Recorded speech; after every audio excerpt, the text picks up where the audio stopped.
insatisfação com a continuidade dessa audiência na forma como ela está acontecendo, prejudicando o amplo acesso ao público. A questão de não terem sido priorizados, feita pelo menos uma audiência em horário não comercial, em dia não útil, como tinha sido solicitado e acatado na primeira audiência realizada aqui no Ministério Público. E aí vou ser bem objetiva mesmo. No plano, a questão das diretrizes para infraestruturas cicloviárias fala apenas em iluminação adequada, sem especificar iluminação direcionada, sendo que consta iluminação direcionada na parte para pedestre.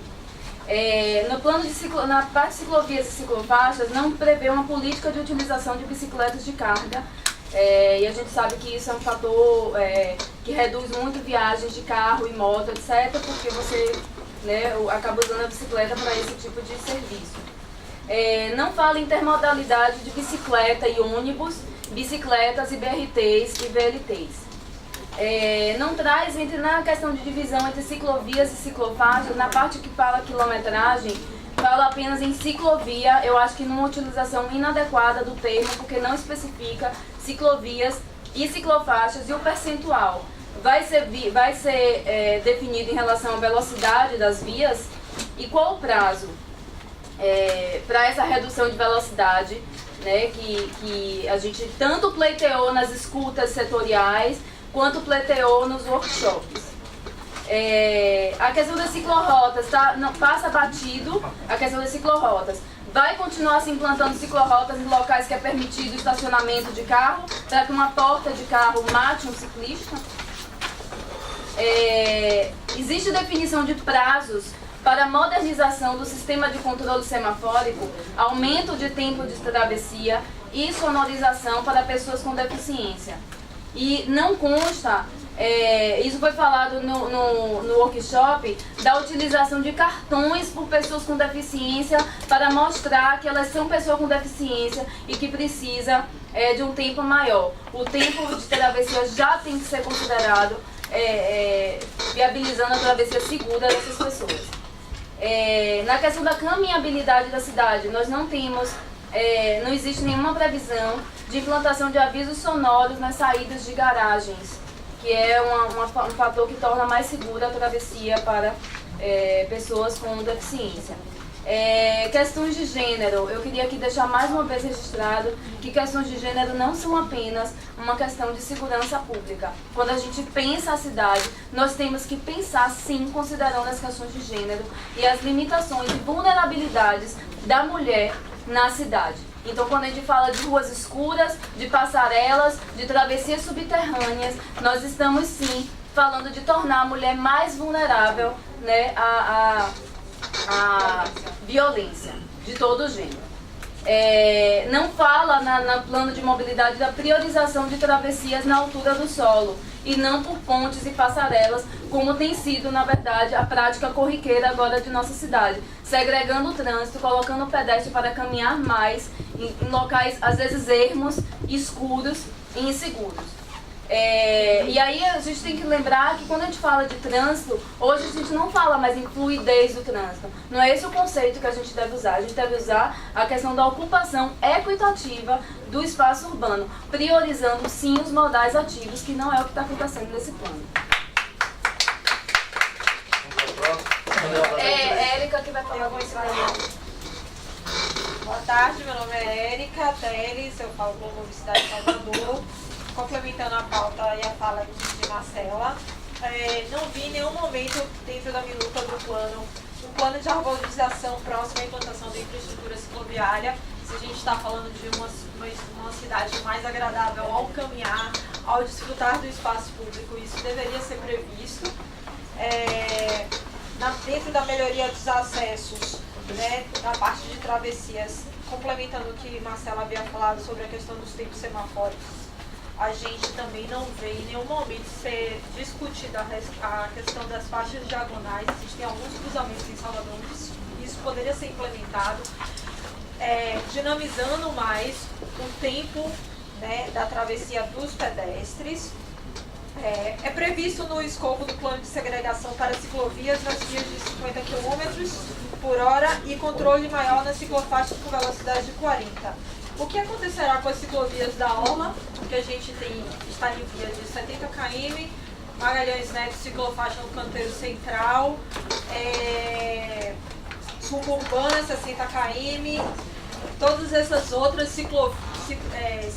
estruturas cicloviárias que já existem e em situações de risco, né?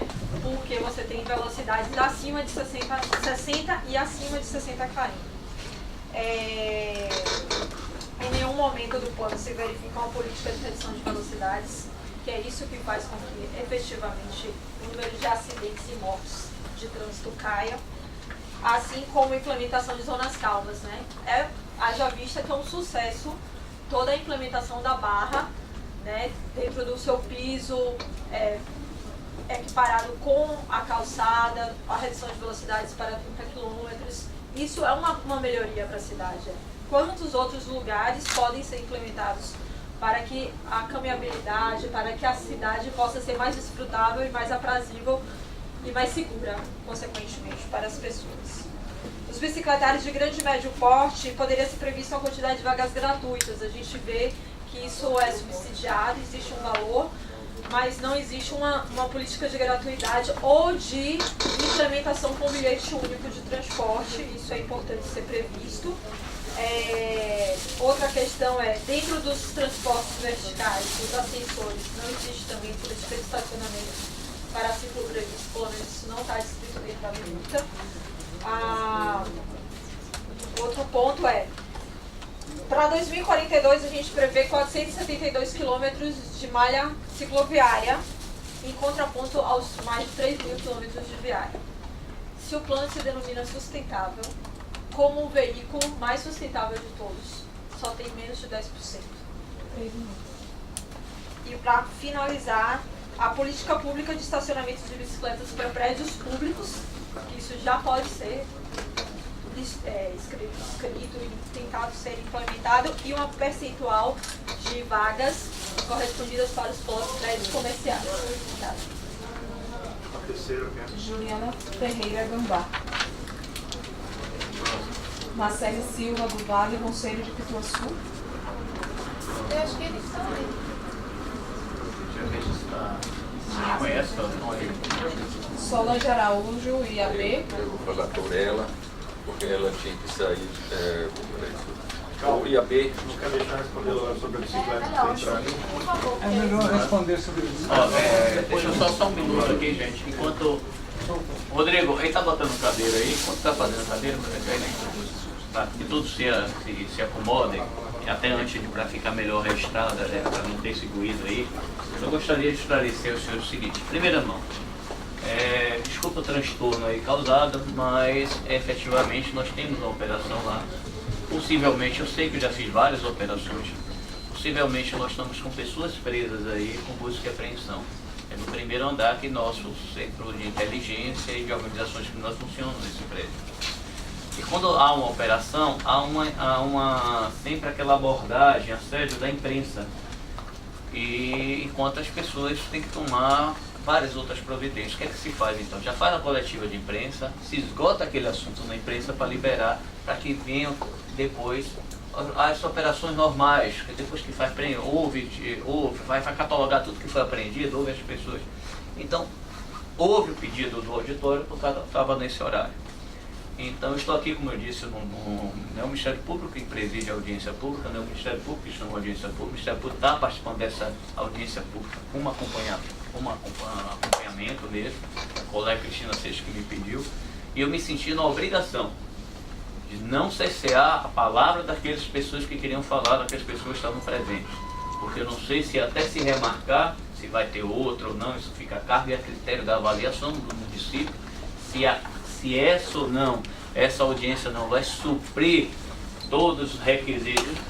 A colega Cristina Seixas vai fazer uma análise, mas eu não poderia aqui estar na casa, sendo anfitrião dessa casa aqui, sem saber se remarcando as pessoas que queriam falar, estavam aqui presentes, não teriam condições de se manifestar novamente. Por isso que a gente fez esse improviso aqui.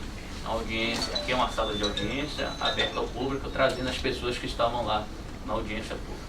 Então eu peço mais uma vez desculpa pelas acomodações, mas vou dizer que eu inclusive fiquei aqui em respeito a todos os presentes, em detrimento pessoal.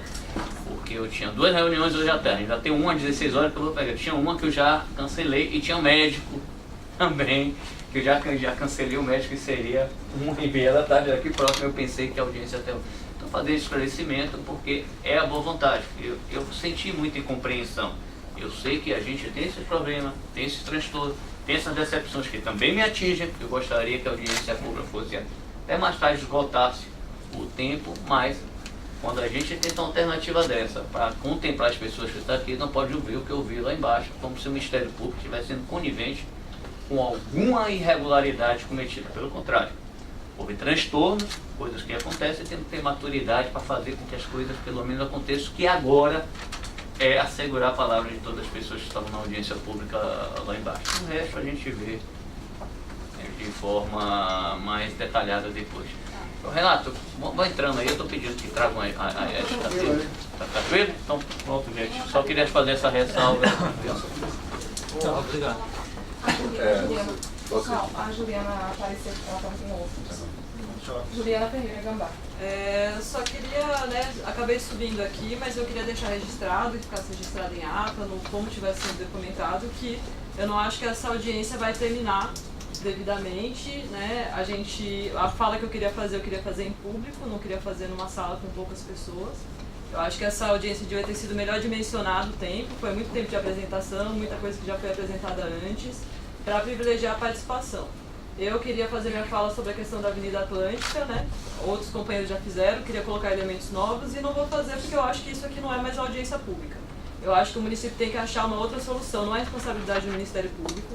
O município tem que achar uma outra solução para a gente esgotar realmente o assunto antes de ir para a Câmara e piorar a situação que já não está muito boa. Então, minha fala é essa. Não considero que essa é a continuação da audiência pública. Bom, eu vou tentar responder tecnicamente. Então, todas as perguntas que foram feitas com relação a tentar fazer uma pergunta também nesse mesmo sentido de diretrizes, etc. Eu acho que contempla, você já respondeu. Peraí que a gente tem uma relação ali. Não, acho que eu sou pronto. Seria o carro, porque não dá Depois você, deixa eu concluir sua bicicleta Então tá. de volta para você. É o mesmo tema, bicicleta? Não, vamos lá. Foram feitas várias questões, a abordagem sobre bicicleta, o Ricardo me ajuda a responder. Mas primeiro, eu acho que existe uma enorme confusão entre plano estratégico, projeto em suas várias dimensões de projeto, e gestão pública. São 3 coisas diferentes que foram abordadas em todos os temas que vocês comentaram. Eu ia separando aqui, isso aí é gestão pública, isso aí é projeto funcional, não, isso aí...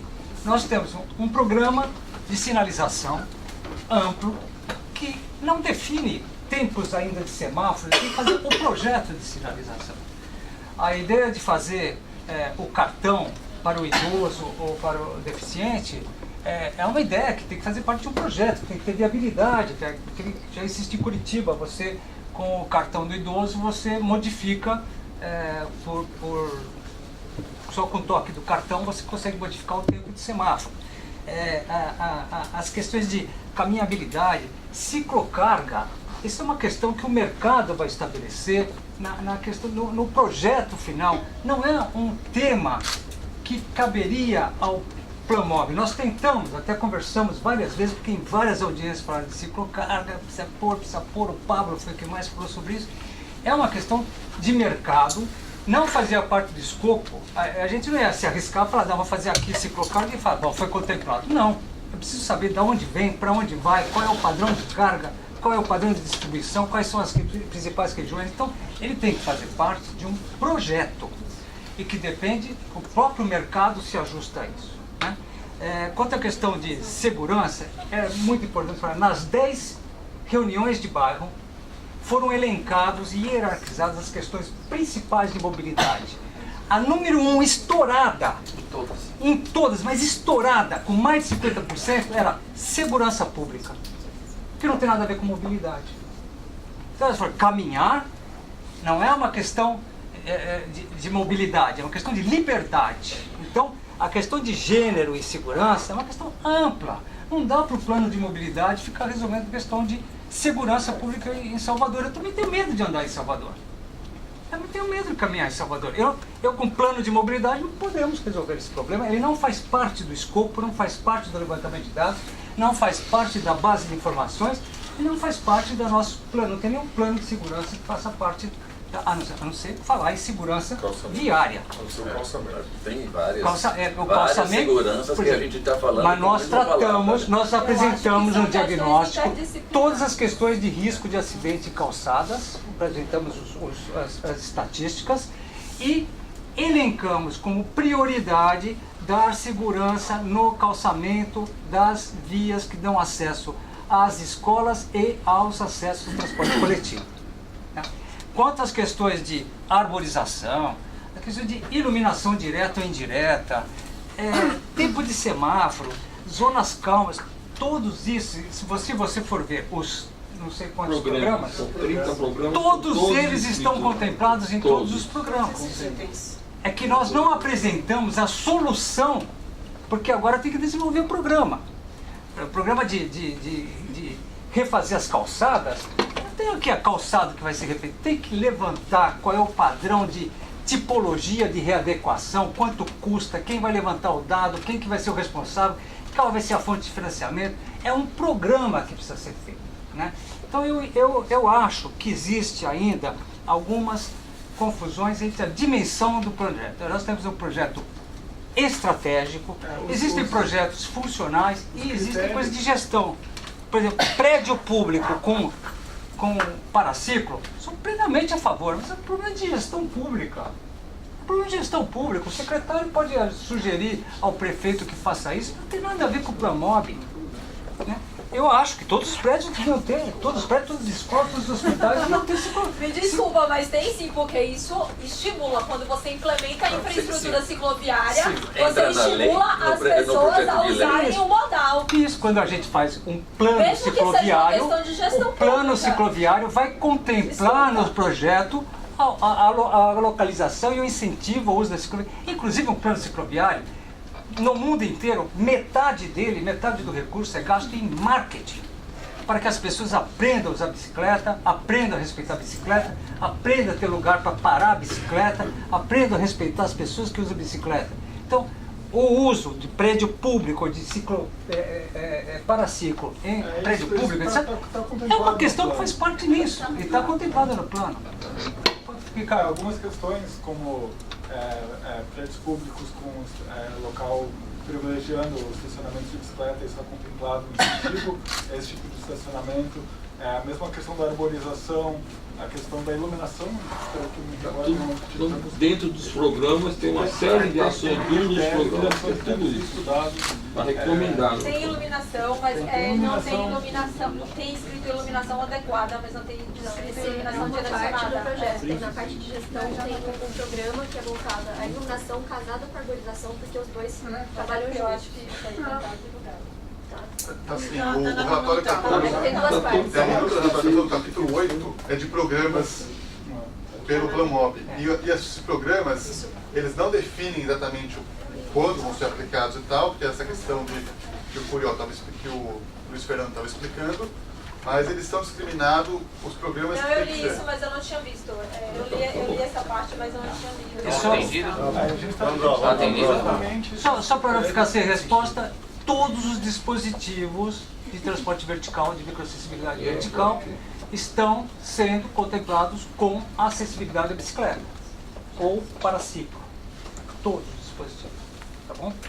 Então, Vamos ao tudo próximo? que contempla o plano de mobilidade, essa esfera, a gente joga nos programas para entrarem numa especificação mais detalhada. Mais detalhada. Então, esse critério de hierarquia, a gente chegou ao que contemplaria o plano de mobilidade. Então, a gente não define qual a altura do poste, porque isso é projeto, né? Isso é caso a caso, enfim, é o tipo de pavimento, como você mesmo disse, mas os critérios que devem ser levados no plano estão ali encaminhados.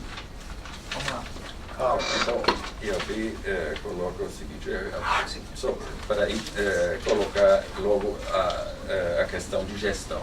A gente tem um monte de coisas que estão de gestão, deveria ser na área de gestão do plano, porque sem gestão não adianta nada fazer o plano, porque ele não se plantaria sozinho. Então, essa gestão, vamos dizer, se você pega hoje só essa história do mototaxista, se você implanta o mototaxista e não acompanha com a gestão, aí tem que implantar com a gestão adequada para o mercado disto e para os operadores do sistema, para fazer o sistema de crédito, alguma coisa. Se gasta, não sei, toma empréstimo, não sei quantos, 400 milhões para um grande sistema viário, porque não se pode levantar, não sei, 100 mil reais para pagar, não sei o quantos, a pintura... financiar, nem pagar, financiar o negócio aqui. Então isso é questão de ação social em cima de um sistema que se baseia em uma população de baixa renda. Então isso aqui não tem. É a mesma coisa que a gente tem. Se a gente tem essa discussão de o passeio é obrigação do proprietário, no fundo a gente quer passeios que funcionam, que dão segurança e que são arborizados, etc, etc. Então, para isso, existe hoje na LOM do município de Salvador a contribuição de melhoria. Então, a prefeitura perfeitamente pode fazer e cobrar dos proprietários essa melhoria feita. Vamos dizer, a gente tem lá o Manuel Dias da Silva em Pituba, gastaram uma nota nisso aqui e nenhum centavo foi cobrado, a área mais rica de Salvador, para participar da melhoria feita, que tinha aumentado o valor imobiliário em todas as áreas. E a gente tem, desde a LOM dos anos 60, está aí dentro. Uma cidade como Natal arrecada milhões por ano em contribuição de melhoria, e aqui simplesmente faz todo de graça. Então a gente não pode ficar assim, é essa questão de gestão. E se você no plano diretor não sabe, no plano de mobilidade, não sabe que existe a contribuição já regulamentado dentro do município, nem na gestão você vai tratar desse assunto. Então vocês têm que ser muito mais pesquisadores em termos o que é a base de gestão, para poder dizer como se pode financiar uma coisa que todo mundo quis infinanciável. 3 minutos. Já? Não é possível. Só para colocar, BRT Lipilapa. BRT Lipilapa está destruindo uma boa parte dos canteiros verdes e a arborização. Lá da Vasco da Gama já aconteceu, a gente reclamou, etc, etc. Mas tem ainda também a grande interrogação da via do canal, que também parece que está batido o martelo que vai ser tamponado ou não. A gente não sabe o que vai acontecer, porque o projeto que está aí está tamponado, né? Lá da época. Mas o que a gente tem ainda uma interrogação, que Valadares tinha gerado uma solução para não fazer o viaduto em cima do dique, mas foi descartado essa solução inviável no nível de projeto. Então significa que a gente volta de novo sobre essa questão de viaduto Lipilapa em cima do dique, que é um bem tombado. Então isso que a gente está querendo colocar bem claramente na sua diretriz, porque essas questões todas têm que ser tratadas dentro do plano de mobilidade como objetivos, diretrizes, metas, etc, etc, que vão inclusive entrar na lei, no projeto de lei que vocês vão fazer. Então, se vocês têm isso agora no seu plano de meta, claramente na cabeça, vai colocar uma coisa indefinido, ou que significa que não vai ser feito. Então, esse IAB está colocando, cara. E o último item do IAB que coloca, a gente tem um problema do quadro 7 do anexo 2 do plano diretor, que precisa ser regulamentado pelo plano de mobilidade, porque esse quadro diz a categorização das vias. Essa categorização das vias gera toda a degradação das avenidas de vales e canalização dos rios que hoje estão acontecendo, porque ele, fora de falta de qualidade de projeto e falta de qualidade de cuidar do meio ambiente, mas também esse quadro está lá, via expressa, por exemplo, lá primeiro definem a Avenida do Atlântico como via expressa. Ela precisa ser uma via expressa conforme do cálculo de vocês aqui dentro, nem tem demanda para tanto. Então, para que seja via expressa, vocês, como regulamentadora do plano diretor na área de mobilidade, vocês têm que dizer, aqui não cabe via expressa. Essa é obrigação de vocês, porque se não tem demanda, não vai colocar isso. Então, a gente não pode deixar isso. Se não tem demanda, existem alternativas dessa avenida em outro traçado. Esse outro traçado, vocês desenharam isso aqui nos desenhos de vocês, vocês pegaram o desenho do plano diretor, com as áreas verdes e parques, etc, e passaram a linha viva em cima dessa área do parque que vocês pegaram do plano diretor. Apesar que está dito aqui que deveria respeitar os limites e não pode passar dos limites do plano diretor, aqui no quadro 8 do anexo 2.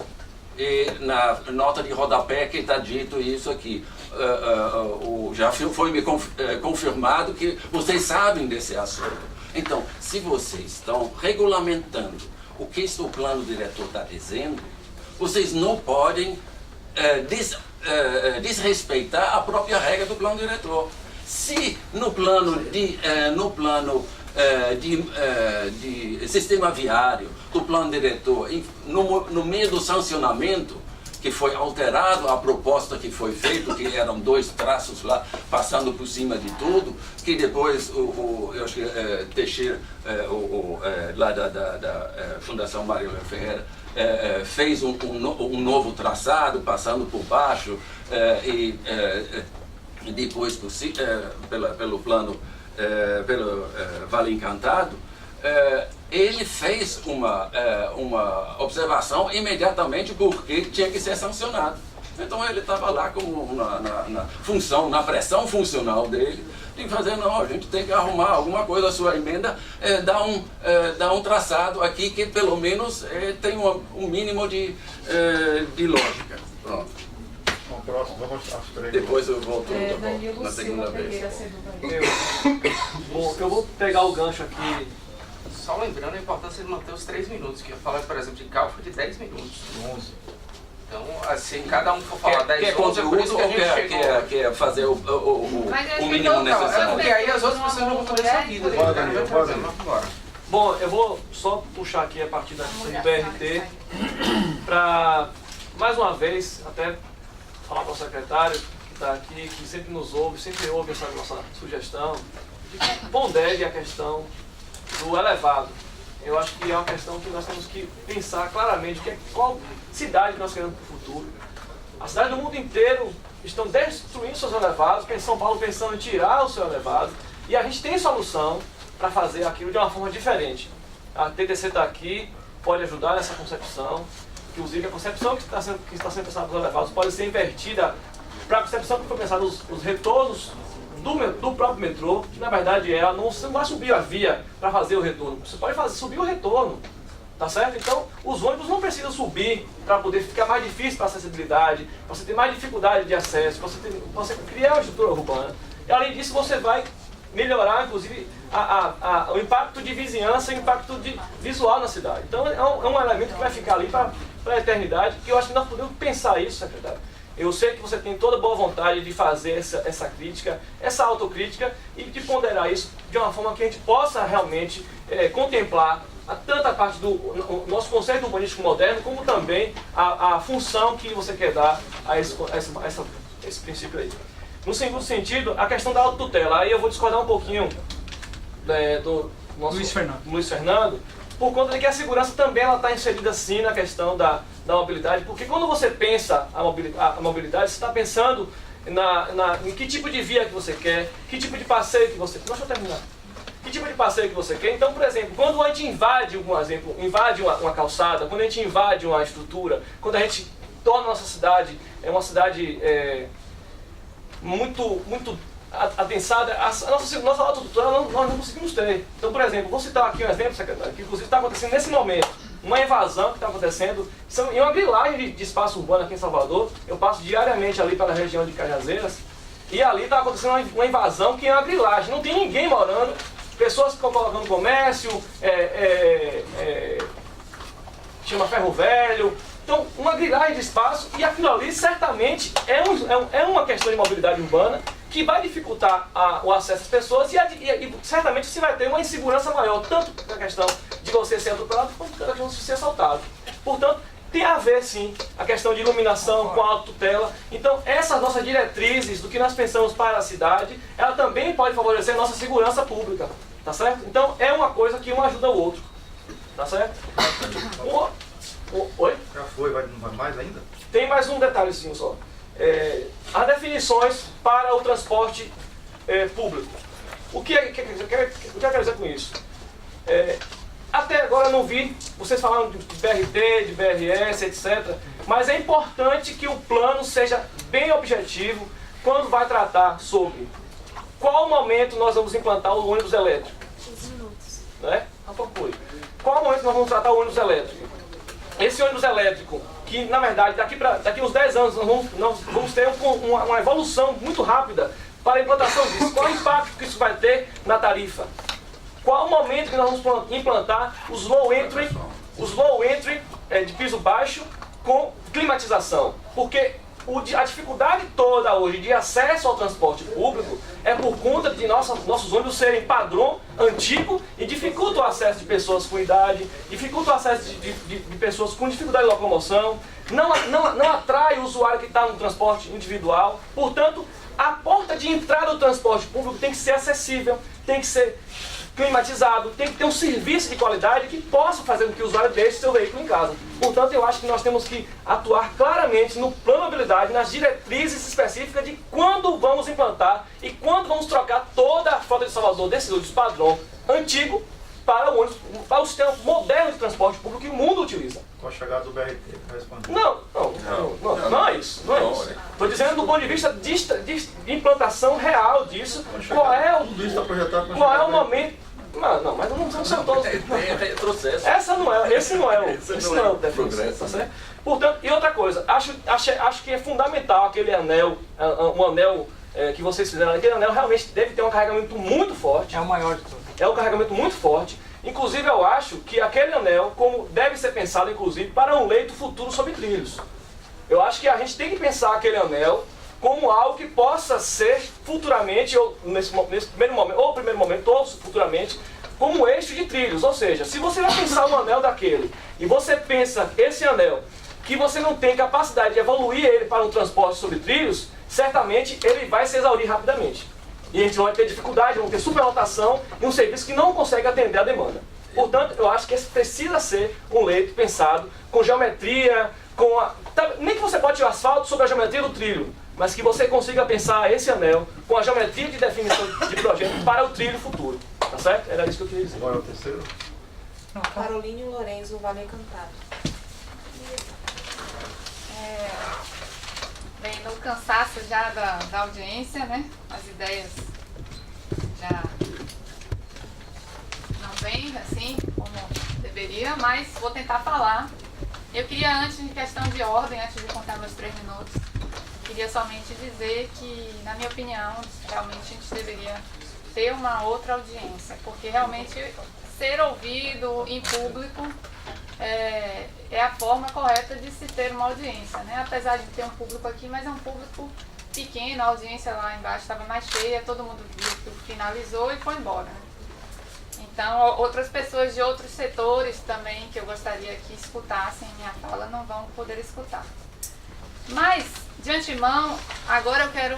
Pode começar a contar os meus 3 minutos. Bem, Eu queria falar sobre os estudos socioeconômicos que vocês apresentaram hoje na audiência e dizer que se esses estudos são a justificativa para que vocês consigam regulamentar e conseguir verbas e viabilizar todo o planejamento estratégico que vocês estão trabalhando, né, que é um planejamento estratégico para o futuro, eu acredito que quando vocês falam, vocês botaram lá 2 gráficos, né, e aqueles gráficos, vocês falaram que estaria sujeito a depois receber um valor monetário de avaliação internacional, para que vocês conseguissem essa meta, atingir a meta. E no meu ver, é suficiente para o Ministério Público atuar em cima do plano. Por quê? O plano, eles falaram aqui, vocês falaram bem claro, não tem que ter projeto no plano. É só um planejamento estratégico. Então vamos tirar o mapa que tem o traçado da Via Atlântica. Porque aquele traçado é um pequeno projeto, um mapinha com traçado. A minha solicitação até baseada na legislação do PDDU, é que vocês retirem esse mapa, porque esse mapa está contra o plano diretor. Pelo seguinte, o plano diretor, a Via Atlântica, ela entrou em sentido de emenda. Ela não veio do Executivo. E no Executivo foi aprovado o mapa 2A do PDDU. Para quem falou na audiência que não viu o poligonal do Vale Encantado, por favor, entrem no plano diretor do município. E eu acho que o Planmob, quem está fazendo o plano, tem que saber todos os setores, desde a parte de mobilidade até a parte ambiental. Até porque a parte ambiental, Salvador, é carente de áreas verdes. Vocês não podem estar colocando ampliação da cidade para cima das áreas verdes. Vocês têm que pensar e criar estratégia, fazer um planejamento estratégico